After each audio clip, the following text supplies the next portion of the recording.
નમસ્કાર વિદ્યાર્થી મિત્રો, આપ સર્વે વિદ્યાર્થી મિત્રોનું સહૃદય હાર્દિક સ્વાગત છે આપણી મનપસંદ યુટ્યુબ ચેનલ એવી બેસ્ટ ઇન એજ્યુકેશન ની અંદર મિત્રો.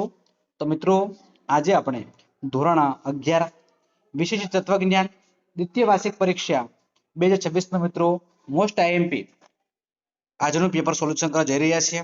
તો વિદ્યાર્થી મિત્રો વિડીયો તમારે સ્કીપ કર્યા વગર છેલ્લે સુધી પૂરેપૂરો જોવાનો છે અને હા પસંદ આવે તો તમારે એક લાઈક પણ તરત કરી દેવાની છે. પહેલા નંબરની અંદર મિત્રો દલીલમાં ફલિત વિધાનની સંખ્યા કેટલી હોય છે? તો મિત્રો ઓપ્શન નંબર એ છે 1 છે. કેટલી હોય? 1 હોય. પ્રશ્ન નંબર 2 છે નિરૂપાધિક વિધાનમાં અંગો કેટલા હોય છે? તો મિત્રો કેટલા હોય છે? 3 અંગો હોય. કેટલા અંગો હોય છે? 3 હોય છે. કાતો અથવા માટે તાર્કિક કારકનો ઉપયોગ કયો હોય છે? તો મિત્રો ઓપ્શન નંબર એ વિકલ્પ પણ હોય છે. એના પછી મિત્રો શરતી પી નિષેધ પી શરતી ક્યુ ના સાતત્યના કોષ્ટકની કેટલી હરોળ રચાય છે? તો એની અંદર ઓપ્શન આવશે 4 હરોળ. કેટલી હરોળ આવશે? 4. ત્યારબાદ મિત્રો નેક્સ્ટ 5મા નંબર તરફ આપણે આગળ વધીશું. નંબર 5 આપણે સ્ક્રીન ઉપર છે. જટિલ સંયુક્ત વિધાનનો પ્રકાર કોના આધારે નક્કી થાય છે? તો 5મા અંદર એ આવશે. શું આવશે? એ સર્વોપરીકારક. શું આવશે? સર્વોપરીકારક. નંબર 6 છે સોફિયાનો શાબ્દિક અર્થ જણાવો. 6 અંદર શું આવશે? બી આવશે. ડહાપણ આવશે. શું આવશે? ડહાપણ આવશે. નંબર 7 છે સોફિયાનો શાબ્દિક અર્થ જણાવો. તો 6 અંદર ઓપ્શન નંબર બી આવશે. ડહાપણ. આપણે વાત થઈ ગઈ. ના વિધાનનું આશ્રયસિત વિરોધી વિધાન શું થાય? 7મા અંદર મિત્રો ઓપ્શન નંબર બી આવશે. ના આવશે.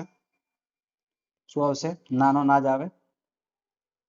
નંબર 8 છે કયા વિધાનનું પરિવર્તન શક્ય નથી? તો 8 ની અંદર મિત્રો ના આવશે. બી આવશે. બરાબર.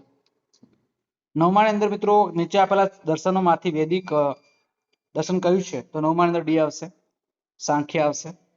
નંબર 10 છે સમગ્ર જગતનું ઉપાદાન કારણ કયું છે? 10માં શું આવશે? પ્રકૃતિ આવશે. શું આવશે? પ્રકૃતિ. ત્યારે મિત્રો અહીંયા પ્રશ્નો તમારે જોઈ લેવાના છે. બરાબર. એનો આપણે સંપૂર્ણ સોલ્યુશન આપવાના જ છે. તો પ્રશ્ન નંબર 11 છે દલીલના પ્રામાણ્યનો આધાર શેના પર છે? દલીલનો પ્રામાણ્યનો આધાર મિત્રો રૂપ પર હોય છે. નંબર 12 છે મધ્યમપદી અનુમાનના આધાર વિધાનો કેટલા હોય છે? તો મધ્યમપદી અનુમાનના 2 આધાર વિધાનો હોય છે નિરૂપાધિક અને સહયોગીકરણમાં.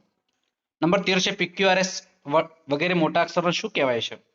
તો મિત્રો આ અક્ષરોને વિધાનપરક પરિવર્તી કહેવામાં આવે છે. નંબર 14 છે યોગ દર્શનના પ્રણેતા કોણ છે? તો યોગ દર્શનના પ્રણેતા છે મહર્ષિ પતંજલિ છે. નંબર 15 છે તત્વ તરીકે કોણ ઓળખવામાં આવે છે? તો તત્વ તરીકે જીવ જગત અને ઈશ્વરને ઓળખવામાં આવે છે મિત્રો. ત્યારબાદ મિત્રો વિભાગ નંબર સી ના પ્રશ્નો તમારે જોઈ લેવાના છે. બરાબર છે. જે મિત્રોને પેપર બાકી છે એ મિત્રો માટે આ પેપર મોસ્ટ આઈએમપી પ્રશ્નો તમને જોવા મળી જશે. ત્યારબાદ મિત્રો વિભાગ ડી છે આપણો. બરાબર. તો ડી ના પ્રશ્નો પર તમારે જોઈ લેવાના છે. બરાબર. અને 31મો પ્રશ્ન છે એના આધારે જવાબ આપવાના હોય છે. એના પછી મિત્રો ઈ આવે છે તો ઈ પણ તમારે વ્યવસ્થિત પ્રશ્નો વ્યવસ્થિત તૈયારી કરી દેવાના છે. ફકરા આધારિત પ્રશ્નો છે. તો વિદ્યાર્થી મિત્રો આ છે આપણો આજનો વિડીયો. વિદ્યાર્થી મિત્રો વિડીયો તમને પસંદ આવ્યો હોય તો વિડીયોને અચૂક લાઈક કરજો. ચેનલ ઉપર નવા હોય અને ચેનલને હજુ સુધી આપણે સબસ્ક્રાઇબ ન કરી હોય તો ચેનલને મિત્રો અચૂક સબસ્ક્રાઇબ કરી દેજો.